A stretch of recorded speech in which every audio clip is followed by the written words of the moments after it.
I would say, like travel ball, pretty much junior college. We had one other black kid in junior college throughout that 2 years I was there.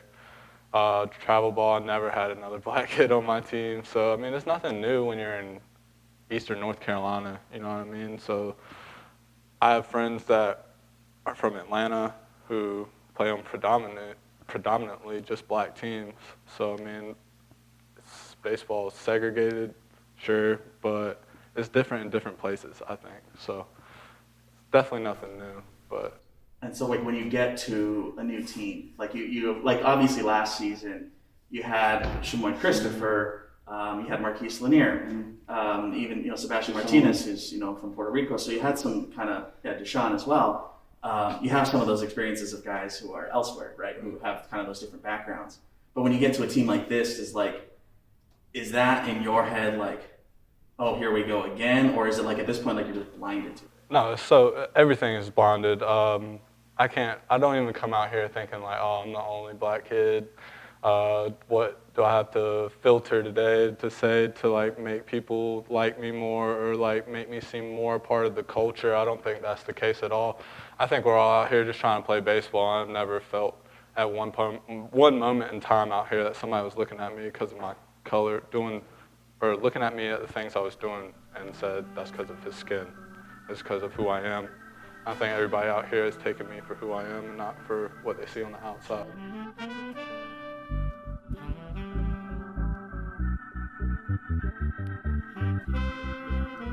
When you come across another black player, I guess, when you do have those other black teammates, are you guys mentioning it at all, or is it like a hush-hush? There definitely has been a time where like I was a part of like just the 3 or 4 black kids on a team, and like we have been like separated at times, but I mean it's just a joke if we ever make something about like us 4 being together all the time or things like that. It's not nothing too serious, I would say, until like, oh, there's some racist things going on around here, like let's stay away from all the white dudes and like be secluded. It's not like that at all, but there has been times where like we were just joking around like, hey, it's just us 3 again, on the bench or something like that, like, but yeah, I would say it's more hush-hush.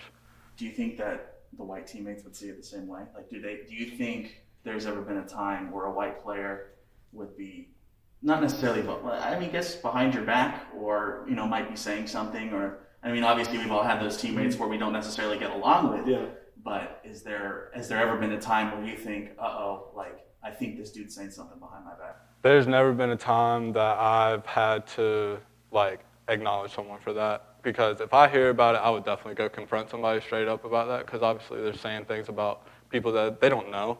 And I think that's a real problem when it comes to fakeness and things like that. But I've never had to address anybody for that. And if it got around, I think I have enough friends with me on a team that would stop it right there.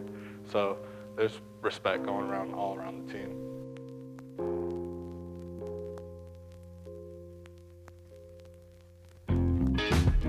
Okay.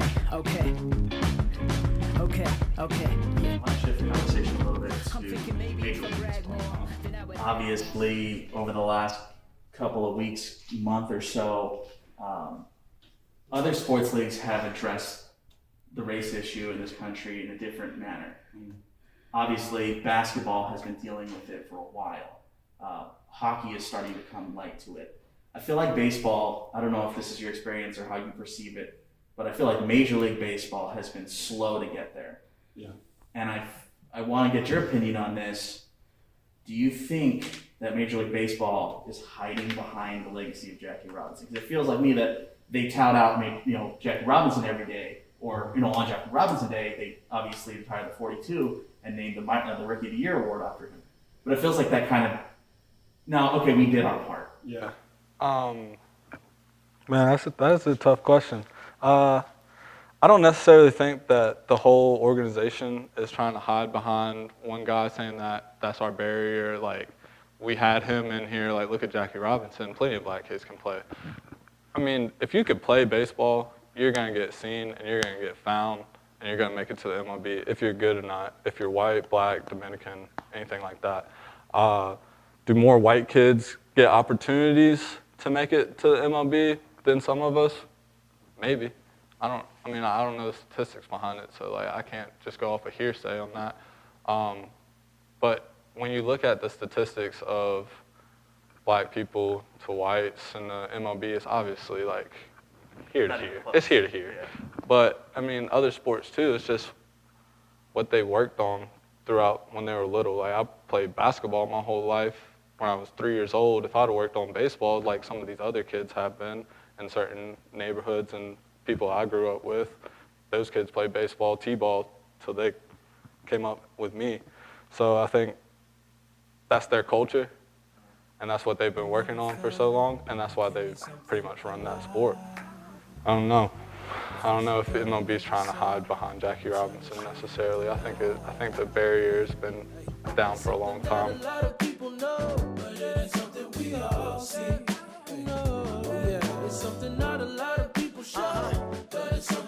From our standpoint of it, the front offices around major, minor league, colleges, everything that has to deal with sports, NCAA, anything like that, the broadcasters, your journalists, your reporters, it's predominantly white.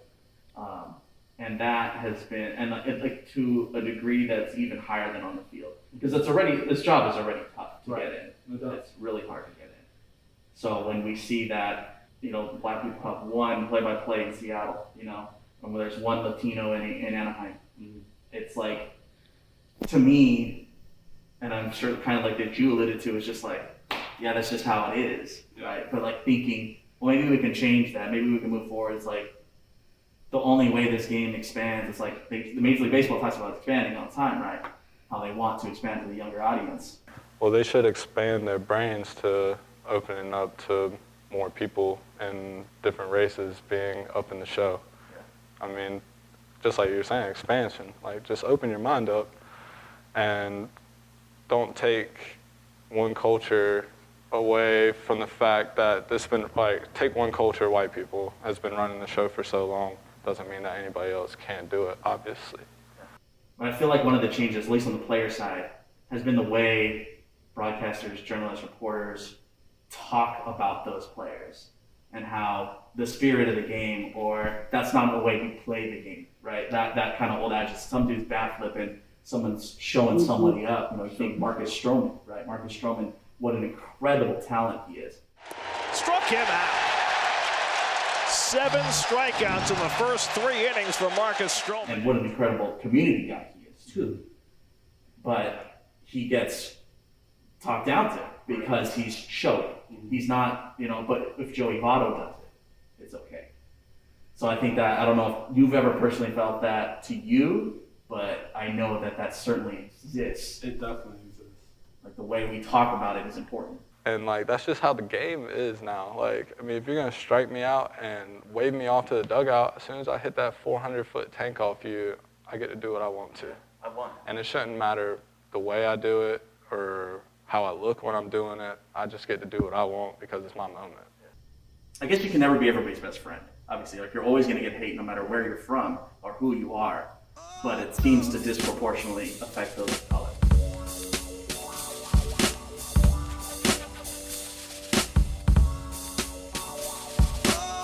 When George Floyd's news broke, what was your... My initial reaction was, why? Like, why was this man knelt to the ground with a knee on the back of his head for resisting without a weapon, wasn't trying to fight anybody? I mean, I did see part of the video. He wasn't trying to get in the car, yeah, but why does somebody die? Because he wasn't trying to get in a cop car for getting arrested for, what was it, a fake dollar bill or something like that? Money, but yeah.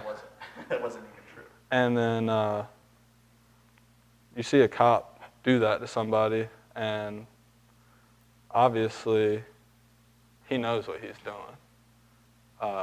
You can't tell me that you're going to sit on somebody's head for 8 minutes, and he's clearly just struggling to survive and not know that you're taking his life away. And that really infuriated me to a point where I don't necessarily think it comes down to race. I think it comes down to people who are wealthy and unwealthy in this country. And when you look at it, it gets put into a racial dispute because most people of color don't have wealth. But if I take it to the fact of, in this criminal justice system, if you have money, you can get out of what you want to do. So when you're white, you have money, you can pay off a fee for your possession charge or something like that. Make bail. Yeah, and if you don't have that money, you're going to go to jail for, what, a month or something like that for... You lose your job, though. Yeah, for a possession charge of something like that's a plant. And then they're going to jail, that ruins your life. That's another statistic.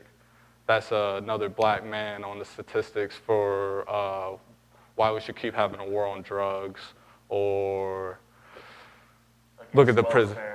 Yeah, or against the prison population. That dude gets in more trouble, and he stays more time in there so we can keep these people off the streets, these criminals, and keep people held down or oppressed. I think that's a problem when it comes to America.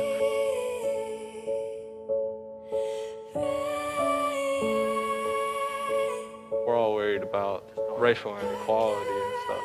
We got people tearing down statues that were there when Martin Luther King was doing the movement. He wasn't worried about the statues and things like that, what they stood for. He was trying to get his people right that day for not having to sit back on the back of the bus, not having to sit at different restaurants or drink at different water fountains. That's what they were worried about. And I think that people today are taking this movement into the wrong direction. I guess that leads me to the next question and our final question. Moving forward, and you can broaden this out, country, you can scope it into baseball itself, but obviously neither of us have all the answers. Right? All we can do is try to get better every day. But for you, what is the next step for racial equality in the country, in baseball, everywhere? Open your minds.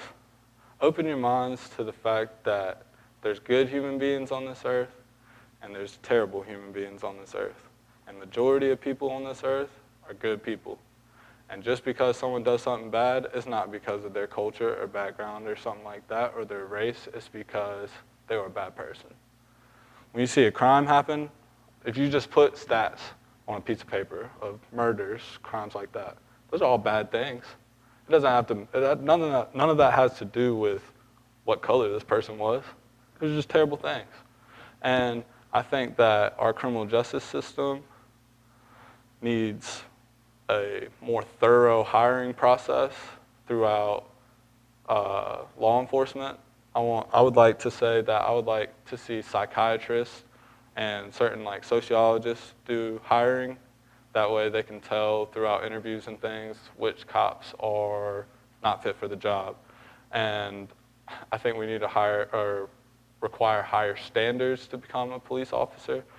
I think we also need to change certain criminal laws that are keeping minorities oppressed and keeping them in prison for things that might not even be volatile.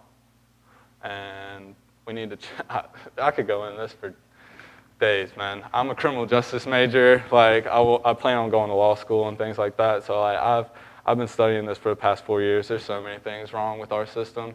And I think there's a big problem with the fact that our Constitution hasn't been revised since 1992. I think that our world has changed so much in 30 years, and how is that not the one thing we're working on?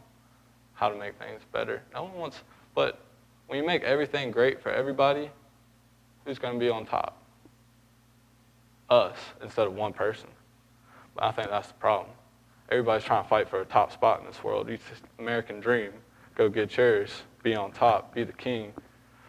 If we just got everybody uplifted together, all wealthy as a whole country, then why are we worried about anything else? Why would we be worried about other countries? Why should we be worried about other countries? Why are we going to fight wars in other countries when we have wars on our own doorstep? I think we should handle our stuff before we go out and try to help other people's problems. Not saying that other people shouldn't get help. That's not what I'm saying. There's definitely evil going on in other parts of the world, but there's evil going on in our own world right now. And I think once our government opens up their minds to the fact that there's a problem here. I mean, which they have been, but I think our government needs to work on just solving that fact, that there is a problem in America. Got me hot.